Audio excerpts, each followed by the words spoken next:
Sejam bem-vindos a mais um Bodybuilding Facts. Hoje nós vamos falar sobre um tema muito interessante e muito apropriado para a nossa semana. Uma semana que foi tão triste, que está sendo tão triste para o nosso esporte, devido à grande perda do Luke Sandel, um dos atletas mais incríveis da nova geração, um atleta com um futuro muito promissor e que nos deixou essa semana e com certeza vai fazer muita falta. Então a gente vai conversar um pouquinho hoje com o Dr. Maurício, psicólogo do esporte, e saber um pouquinho mais sobre como funciona a cabeça do atleta quando ele está sendo muito puxado, muito exigido nas competições, como ele tem que se permanecer com a sua mente tranquila, como ele tem que ter cuidado com a sua saúde mental para que ele consiga se manter sempre firme, para que ele consiga se manter sempre forte. A gente sabe que o fisiculturismo é um dos esportes mais exigentes do mundo. Não tem outro esporte que puxe você tanto assim 24 horas por dia, 7 dias da semana, o ano inteiro, e principalmente quando você chega na reta final para uma preparação, o seu esforço é redobrado, você se abdica de muita coisa, você abre mão até dos seus prazeres em família, de muita coisa que te faz bem, e isso começa a deixar você muitas vezes pilhado, estressado. Então a gente vai conversar com o Dr. Maurício hoje para saber o que fazer para manter a mente tranquila, para manter ela saudável, para que você tenha uma longevidade maior no esporte e uma vida melhor também, independente do esporte, se você compete ou não. A saúde mental é extremamente importante, então por isso a gente vai falar hoje com quem entende, com um PhD do assunto, tá bom? Eu espero que vocês gostem dessa live e depois dessa conversa com o Dr. Maurício a gente vai falar sobre mindset, a mentalidade de um campeão com um verdadeiro campeão, o Rafael Brandão, que vai entrar na live para conversar com a gente sobre como se manter forte, motivado e ainda mais num período de quarentena como esse, onde tudo está sendo adverso, onde tudo está sendo um verdadeiro desafio para a gente. Então vai ser muito interessante também essa conversa com o Rafael Brandão. Fala, Maurício. Fala, pessoal. Boa noite. Boa noite. Você está me vendo e ouvindo bem? Tá tudo ok? Tudo perfeito. Tudo perfeito? Que bom. Por gentileza, se apresente para o pessoal. Eu já dei uma breve introdução, falei um pouco de você, mas nada melhor do que você mesmo mostrar para a galera um pouco do seu trabalho, o que você faz e a importância do que você faz, por gentileza. Perfeito, pessoal. Então, boa noite. Eu sou Maurício Pinto Marques, eu sou psicólogo do esporte, sou psicólogo pela Universidade Federal do Rio Grande do Sul, estou aqui de Porto Alegre, meu sotaque deve ter entregado já, né? E também eu sou especialista, mestre e doutor em Psicologia do Esporte pela Universidade Autônoma de Barcelona, né? Lá na Espanha. E eu tenho já tenho 12 anos atuando profissionalmente, sem contar todas as práticas durante a faculdade, né? Que eu sempre foquei toda a minha formação nisso. E então já trabalhei em alguns clubes de futebol, como a Aimoré, o Curitiba, esportes como golfe, pôquer, até polidense já trabalhei, hipismo, e também tenho contato, já tive um paciente também da área do fisiculturismo, e queria trazer um pouco para vocês isso, né? Psicologia do esporte, que é a ciência para a gente trabalhar a questão do comportamento humano dentro do esporte, né? Mas que não é aquela psicologia que tentava levar tudo para o psicologês, né? E sim falar a linguagem direta, a linguagem popular, porque a psicologia do esporte basicamente é prática, né? Na psicologia do esporte, a gente está sempre trabalhando com atleta, com treinador, no lado a lado, né? Então, trazer muito justo a questão prática disso, né? Descomplicar a teoria, porque a teoria muitas vezes afastou a psicologia do esporte e, na verdade, a gente tem que acabar explicando de uma forma simples como é que é essa confusão que é a nossa mente, né?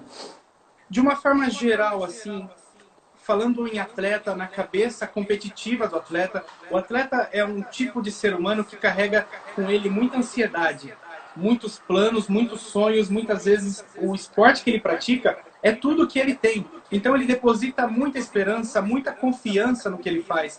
E o esporte a gente sabe que dia é ganhar, dia é perder. E muitas vezes quando o atleta perde, ele fica sem chão. O que mais tem atrapalhado a cabeça dos atletas? Qual é o principal motivo que os atletas têm procurado a ajuda de um profissional como você? No caso, procurado você. Exato. Bem, o principal motivo que os atletas buscam é justamente essa questão, né? Eles têm sonhos, têm objetivos, mas basicamente eles começam a ver que estão se afastando deles e acabam tendo um sofrimento psíquico, que pode se transformar numa questão de uma ansiedade, de um excesso de preocupação com o futuro que não está conseguindo chegar lá nesse objetivo, ou uma depressão que já está mais preso às coisas que não conseguiu fazer, né, um pouco mais de passado.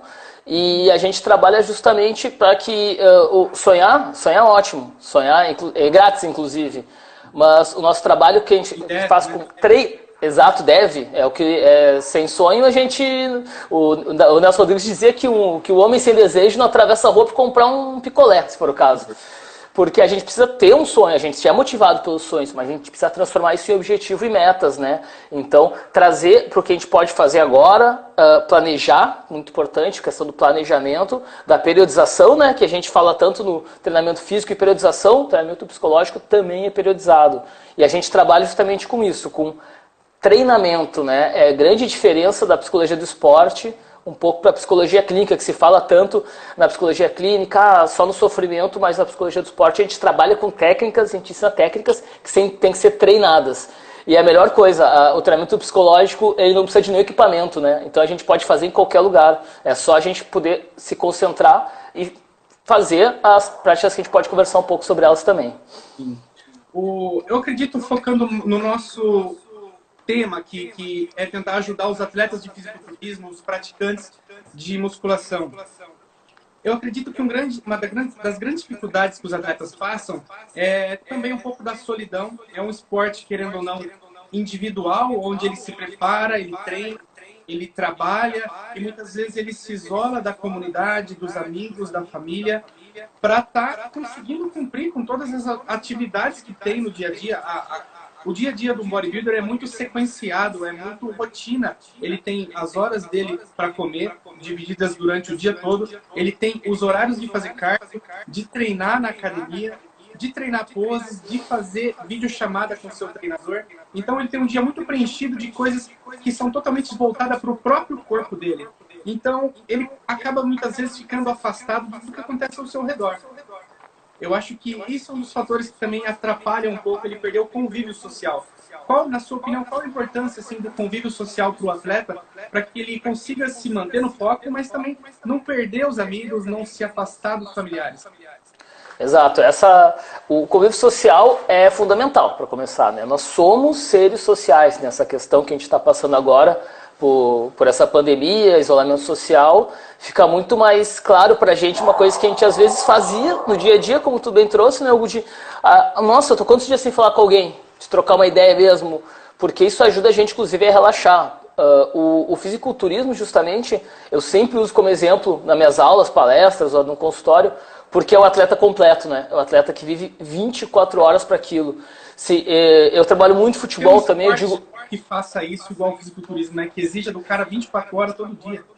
Exato. O que acontece em outros esportes, tem atletas que conseguem ter esse mindset, né? Que vai ser o próximo assunto, mas é o mesmo, na verdade, de conseguir colocar isso nas suas práticas, e esses atletas, eles conseguem ser o destaque nas suas categorias. Às vezes sem ter a genética tão boa, sem ter uma técnica tão boa, falando especificamente também do futebol, né? Um cara que cuida do sono, da alimentação, da rotina de uma forma muito regrada, esse atleta vai ser diferenciado, né? Mas a gente tem que entender também, né, o que a pessoa, a gente trabalha com ciclos em tudo. E a gente não pode ficar só em cima de exigência todo tempo, porque senão a gente cai. E às vezes, com o atleta de alto rendimento, acontece de cair antes da hora. Cair uma semana antes da competição, estourar um pouco antes, que também faz parte do alto rendimento, né? Isso acontece. Mas muitas vezes a gente precisa ter pequenos momentos de distração, de relaxamento, de falar uma bobagem, porque isso vai ser fundamental para a gente poder, depois lá na frente, segurar a onda quando tiver já no pré-contest, né? A gente precisa... Um momento de pegar leve, né? Se ele ficar ferro e fogo o tempo todo, na hora que realmente a coisa for exigir dele, ele está saturado, né? E é bem comum, né? É bem comum o atleta, quando chega no final, ele, na hora de competir mesmo, de performar, se ele está levando tão, ele acaba não conseguindo nem curtir, ele já está desgastado. Não consegue nem curtir, inclusive, o próprio momento da competição, né? É interessante isso mesmo. Porque a competição já é rápida em si. E aí ele tá tão pilhado, tá com tanta ansiedade lá na hora, que ele não consegue observar os detalhes, não consegue perceber a família ali torcendo, gritando o nome dele, não consegue perceber os outros atletas admirando o resultado que ele conseguiu. E tem muito também do atleta ele se achar inferior. O bodybuilder carrega meio que essa paranoia com ele mesmo, de ele nunca estar satisfeito consigo próprio. Ele sempre se acha pequeno, ele sempre vai se achar inferior, porque ele sempre quer mais e mais. E essa autocobrança também pesa um pouco na vida do atleta.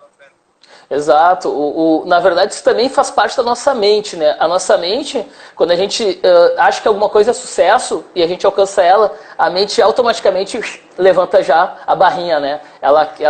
Se hoje, por exemplo, tu ganha R$50, tu vai ficar muito feliz, mas daqui a 3, 4 vezes tu já fala, já tô acostumado. Tua mente fala, tô acostumado com isso, eu quero mais, agora eu quero 100. E a mente faz isso e é pra gente evoluir, faz parte do processo de evolução. Mas justamente para isso é importante a gente perceber a importância das pequenas vitórias, de cada passo, de cada estágio que a gente consegue conquistar e comemorar isso também. Porque senão a gente acha que a felicidade, por exemplo, é só pegar um pódio ou até só o primeiro lugar do campeonato, e parece que daí se tu não conseguiu isso, que não depende de ti, porque tu pode às vezes preparar o máximo possível, mas só tem o primeiro lugar, só tem o segundo lugar.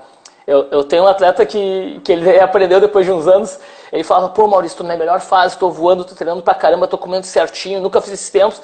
E eu falei pra ele, só precisa mais de uma coisa tu ganha com certeza. Ele, que é? Me conta, me conta. Combina com teus adversários, eles também estão fazendo isso. Isso é verdade. Então é muito importante a gente fazer o melhor possível das coisas que a gente pode controlar, mas também se estressar o mínimo possível com as coisas que a gente não pode controlar, e a gente não pode controlar o adversário. E às vezes a gente vai estar no nosso melhor, mas o melhor do cara é melhor que o nosso, e a gente vai ter que ter essa humildade, porque no alto rendimento a diferença é muito pequena, às vezes do primeiro para o segundo, para o terceiro, para o 10º colocado. E se a gente não focar nas coisas que a gente fez pra gente, na evolução pessoal, a gente vai estar sempre satisfeito, porque quase sempre vai ter alguém melhor que a gente. Sim. E você não pode, o atleta no caso, deixar que isso atrapalhe dele dar o seu melhor, né? Ele meio que, claro, ele tem que ficar de olho no que os outros estão fazendo, mas de certa forma ele tem que se isolar pro próprio umbigo e fazer o melhor de si, independente, né, do que vão fazer lá na frente. Lá no dia eles vão se encontrar, mas até lá ele tem que unicamente se preservar para fazer o melhor dele mesmo. Exato, porque só isso está nas nossas mãos, né? Uma questão que realmente faz parte da ansiedade, né? É isso, a gente fica preocupado com detalhes que não vem ao caso, é que a gente não pode intervir nisso. E se a gente acaba entrando ali, a gente vai ficar louco, porque a gente vai estar tentando lidar com coisas que fogem completamente às nossas mãos, né? Sim. E justamente, né, do tema que a gente está falando, da questão muitas vezes da depressão, da autocobrança, é porque a gente confunde 3 conceitos fundamentais, né, Hugo? Que é, a gente mistura autoconfiança com autoconceito e com autocompaixão. A gente sabe que o atleta tem que pensar positivo, tem que se motivar sabendo do seu esforço, sabendo que é bom, porque é muito melhor pensar positivo do que pensar negativo. A gente consegue evoluir, a gente precisa se achar foda pra caralho, em bom português, porém, a gente também precisa saber que às vezes não vai conseguir o que a gente desejava ou entender que o outro vai chegar lá, porque é o problema do atleta de alto rendimento. A maioria tem uma autoestima muito boa. A dor da perda também, né? Exato, a competição é também uma cooperação, né? Tu só está competindo com alguém que concorda em cooperar contigo e competir contigo. E se a gente o atleta de alto rendimento em geral ele tem uma autoestima muito elevada. O problema é que quando cai de lá, quando não consegue o que ele achou que ia conseguir, porque tem que focar geralmente no primeiro lugar, porque se a gente focar no primeiro lugar a chance de a gente ficar entre os primeiros é muito maior, né? Mas quando cai de lá o tombo é muito alto, né? Então aí a gente precisa ter a autocompaixão de saber que fez o melhor possível naquele momento, às vezes naquela situação de vida que está passando, porque o mundo, a gente está focado ali no treino, mas o mundo está rodando, a gente tem problema familiar, todo mundo, tem conta para pagar, tem dias que acorda de mau humor e precisa entender dentro da sua luta que aquilo é o melhor possível que ele pode fazer naquele momento, porque já passou também. A gente sempre, a única coisa que a gente pode controlar de verdade é o presente, é o que a gente está fazendo aqui agora, e aí a gente pode planejar para fazer um futuro da melhor forma possível. Exatamente. Mas é só um planejamento. Os planos eles não podem nos engessar, porque a gente não tem como controlar o futuro. Olha o que aconteceu antes do dia 10 de março para a maioria de nós, que aconteceu uma semana depois. A gente podia ter indicativo, mas ninguém sabia exatamente o que ia acontecer. E você tocou num ponto-chave que eu queria falar agora, que são realmente esses problemas externos que não estão ao nosso alcance, que vem de fora, acontece. Às vezes, a nossa família, muitas vezes, traz o problema pra gente. Eu acredito que muitos dos casos de depressão que a gente tem no esporte hoje em dia, não é só pelo fato do esporte muitas vezes ser frustrante, o atleta não está pronto para o que o esporte proporciona, mas muitos já carregam isso da vivência, da infância, de problemas em casa, e aí as frustrações no esporte começam a elevar o problema, a minar aquilo, e uma hora chega a explodir. Para esse tipo de pessoa, a gente tentando falar agora em solução, o atleta que carrega problemas pessoais, familiares, e tudo está começando a somar negativamente para ele, o que ele precisa fazer? Que tipo de coisas simples do dia a dia ele pode estar fazendo para amenizar a dor, amenizar o sofrimento e tentar se distrair com coisas assim que o ajudem a sair dessa? Perfeito. Além de, é claro, procurar um profissional, né? Exato. A primeira dica é essa, porque o passado e a depressão é muito ligada a isso. Ao fato de a gente não poder mudar o passado. A gente não pode mudar as coisas que aconteceram no passado. E a depressão muitas vezes é a gente ficar preso nisso, culpado por uma coisa que a gente fez e não queria ter feito, ou não fez e queria ter, ou fez e não queria ter feito, ou não fez e queria ter feito, né? Porque essa impossibilidade de mudar o passado e ficar com isso, mastigando isso, ruminando, né? A gente chama pensamento ruminante, né? Ruminativo, 24 horas por dia, a gente está distraído e quando vem aquela cena do passado e nos traz de volta, nos tira do foco. Então, o principal é a gente realmente poder tratar disso, conversando, buscando uma terapia, obviamente, mas o que acontece, né? Tu trouxe um ponto muito importante, né? Algo que muitas vezes o atleta que é super focado, ele se criou assim justamente porque ele se blindou para ultrapassar aquele passado, para esquecer, para não pensar naquilo, né? Por isso é tão comum em todos os esportes de alto rendimento a gente ter muitas histórias tristes dentro do alto rendimento, porque são pessoas que superaram aquilo de certa forma, fazendo muito bem uma outra coisa. E muitos buscaram o esporte como válvula de escape, né? Exato, e o corpo, fisicamente falando, inclusive da questão da ansiedade, né? O esporte em si nos ajuda muito a controlar isso, porque nos faz focar naquilo, na próxima meta e tudo. Porém, se a gente não trabalhar isso, essa coisa ela não vai embora. Mas é muito importante, voltando a falar do aqui agora, né? Que a gente trabalha muito, eu trabalho muito com técnicas de mindfulness, né? Que é a meditação científica, que atrás disso a gente tem que focar no que a gente pode controlar, no aqui agora, no hoje, no que a gente vai fazer hoje.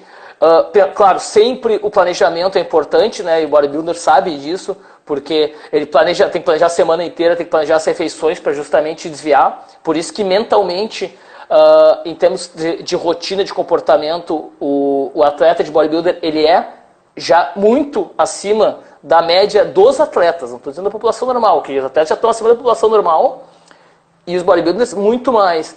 Mas dentro disso ele não pode esquecer que é o fato humano e que às vezes a gente vai sofrer e sofrer é da mente humana, ninguém é feliz o tempo todo e se fosse ia ser um saco.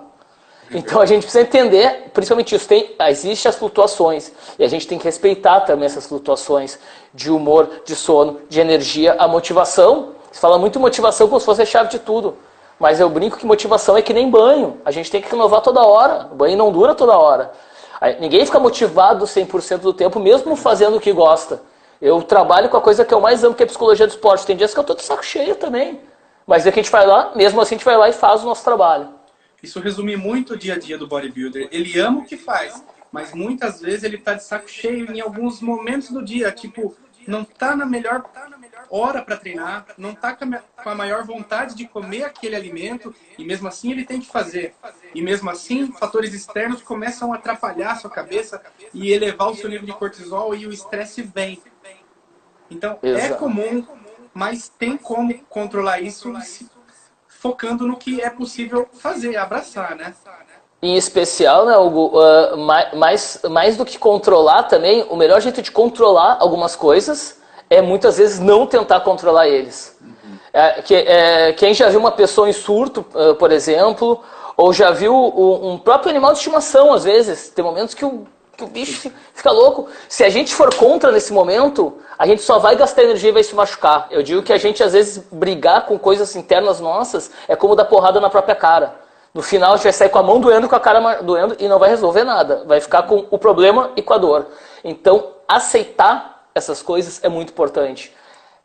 A maioria das coisas que a gente trabalha na psicologia do esporte, elas são simples, mas não são fáceis. É muito fácil falar em aceitação, é muito fácil falar em ficar no aqui e agora, no presente, é muito fácil a gente falar em rotina, mas fazer aquilo de uma forma consistente, e a gente busca a consistência, e nesse esporte as pessoas precisam de anos e anos de consistência para talvez chegar em algum lugar, é muito mais difícil. Só que se a gente não aceitar as coisas ruins que nos acontecem, também entender que aquilo faz parte, que ninguém é super-homem, porque a gente às vezes parece que é vender essa imagem, né? Eu sou foda pra caramba, eu posso fazer tudo, sei o quê. Mano, a gente pode ser excelente, mas é da condição humana sofrer, ficar mal, ter dias ruins, ter problema, todo mundo é assim. O problema, claro, que na nossa sociedade atual as redes sociais vendem muito a sua parte boa, né? Como o jornal só vende notícia ruim, a rede social só vende notícia boa. E Tudo é perfeito nas redes sociais, né? Todo mundo é lindo, só compartilham conquistas. Só a melhor pose, só o melhor ângulo, né? É verdade. E é por isso também que está aumentando, claro, aumentando também pela circulação das informações nas redes sociais. Mas é por isso também que aumenta os casos de depressão, porque as pessoas começam a achar, de tanto ver aquilo, que aquilo é o normal, e aquilo na verdade é o ápice das pessoas. E a gente fica refém disso, só de parecer que o nosso melhor, só uma foto que as pessoas gostam, que a gente está no nosso melhor, as pessoas gostam, aquilo reforça a nossa autoestima, mas de novo, a autoestima que se cair de lá, a gente perde muito também. O nosso cérebro enche, como tu falou, né? Ao contrário do cortisol ali, é a dopamina, né? Pum, dopamina, serotonina. Pô, é a mesmo efeito que as drogas dão, que um elogio dá, ou que uma conquista dá. Então a gente tem que ter muito cuidado disso, né? De ficar refém da avaliação externa. E, de novo, a avaliação externa a gente não pode controlar. Sim. E, ó, a Alexandra escreveu assim, ó, bom demais escutar essas coisas. A gente nada mais está fazendo aqui do que botar para fora, conversar problemas cotidianos. E o tratamento, a terapia, nada mais é que isso também, né? Dialogar, conversar, o paciente botar para fora tudo que ele tá travado dentro dele e você ouvir e passar para ele os melhores conselhos. Então, pessoal, vocês acabaram de presenciar aqui nessa live uma prévia do que é uma terapia, uma ajuda psicológica no meio esportivo e também no cotidiano. Maurício, quero muito agradecer pelo contato, pela conversa maravilhosa que a gente teve agora e queria que você falasse sobre como te encontrar, como ter acesso aos seus conteúdos, acesso ao seu trabalho, se você atende online também. Comenta pra galera aí, quem quiser te procurar, ter contato com você. É um momento bem apropriado para isso agora. Certo. Primeiro que agradeço o convite, dividir um pouco disso, que é minha paixão, né, que é meu trabalho já há muito tempo, a psicologia do esporte, e é importante frisar, né, ao mesmo tempo que tem essa função terapêutica, que o Hugo bem falou, né, de abrir coisas que a gente tem vergonha de falar para outras pessoas, para uma pessoa que não vai nos julgar, para uma pessoa que só vai ouvir a gente, porque em geral quando a gente conversa, a gente fala uma coisa, a pessoa, pô, pois eu também, todo mundo fala só de si, né, e na sessão terapêutica a gente está só falando da pessoa ali, do nosso cliente, do nosso caso. Porém, a psicologia do esporte tem uma coisa que é muito importante, que a gente trabalha também, a gente não trabalha só com o problema, a gente trabalha com o desenvolvimento, independente do ponto que a pessoa está, a gente trabalha com o crescimento, com o fortalecimento, mesmo de quem não tem problema. A gente está ajudando a pessoa a alcançar o seu futuro também, a gente não está lidando só com esse passado que muitas vezes nos maltrata, né? E bem, quem quiser ter mais informação de psicologia do esporte, pode me seguir aqui. A minha arroba é Marques, que é meu sobrenome, conhece? PSI, Psi, de psicólogo, né? Marques Psi. Eu atendo online, aqui é meu consultório online, inclusive. Legal. Tenho consultório também físico aqui em Porto Alegre. Em tempos de quarentena, é uma grande ajuda o atendimento online, né? Você pode atender muito mais gente, da onde quer que a pessoa esteja, pode fazer o contato com você, marcar uma sessão com você. Exato, a gente pode... A gente pode trabalhar, eu por questões justamente do esporte já tendo online há 6 anos, né? Não era tão divulgado, o próprio Conselho de Psicologia não tinha diretrizes, mas agora nos últimos anos fez. Porque o atleta ele não consegue estar sempre na minha cidade, né? Pô, o cara vai competir, tá com uma coisa ali, pô, tá justamente naquela fase dias antes da competição, que é quando tá pilhado, e a gente já usava telefone, depois WhatsApp, Skype, Google Duo, tudo. Então, já é uma ferramenta bem familiar pra gente, né? Quem quiser trocar ideia ali, pode mandar mensagem, pode dar um oi que vou estar atento respondendo, mas agradecer mais uma vez a oportunidade e dizer que bom que estão se interessando pela psicologia do esporte cada vez mais, porque, finalizando, né, falando já da questão da depressão, porque todo mundo tem problemas e a gente ficar mastigando isso sozinho, a gente pode levar a uma depressão, não é frescura, o atleta de alto rendimento sofre mais ou menos de 3 a 6 vezes mais que o ser humano médio, o ser humano normal, ou a pessoa que está com outro tipo de vida.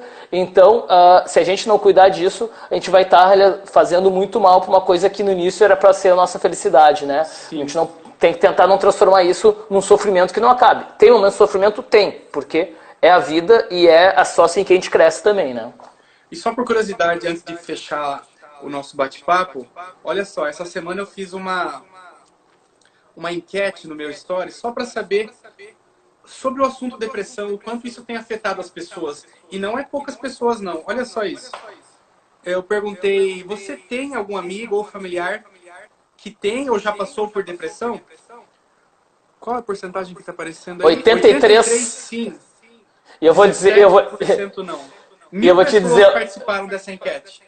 Eu vou te dizer, Hugo, os 17 ali é porque não conseguiram ler os sinais, porque certamente tem. Uhum. E agora, olha isso aqui. É normal. Depressão. Você tem ou já passou por isso? Quase meio a meio ali, ó. 44% sim, 56% não. E também dentro desse não pode ser a pessoa que também não pegou os sinais e muitas vezes passou por dificuldades e não entendeu o que estava acontecendo, né? Perfeito, porque tem vários níveis de depressão, né? A gente às vezes só pensa na profunda, que muitas vezes leva a justamente a pessoa a tirar sua própria vida, né? Ao suicídio mesmo. Ou então a pessoa quando está naquela total incapacitação, a pessoa pode estar deprimida e circulando socialmente até de uma forma que de longe é normal. Por isso que a importância dessa proximidade, né? Dessa rede, inclusive, com um treinador, com colegas, porque senão a gente fica levando isso sozinho até um ponto que não consegue mais controlar. Conversar é de graça, tira grandes fardos das costas e faz bem para todo mundo. E todo mundo, às vezes a gente tá com vergonha de falar isso, fala para outra pessoa, ela, pô, eu também já passei por isso. E aí os dois começam a conversar de um outro nível, né? Porque a gente acha que é só a gente. Quando você encontra alguém que compartilha do que você está passando, né? Você não se sente mais ali um alienígena, tipo, só eu tenho isso? Que problema é esse, né? Exatamente, ninguém é super-homem, esse problema é só no... E olha, até o Batman teve depressão lá nos desenhos dele, então a vida real é muito além de uma foto bonita também, a gente não pode esquecer disso, né, gente?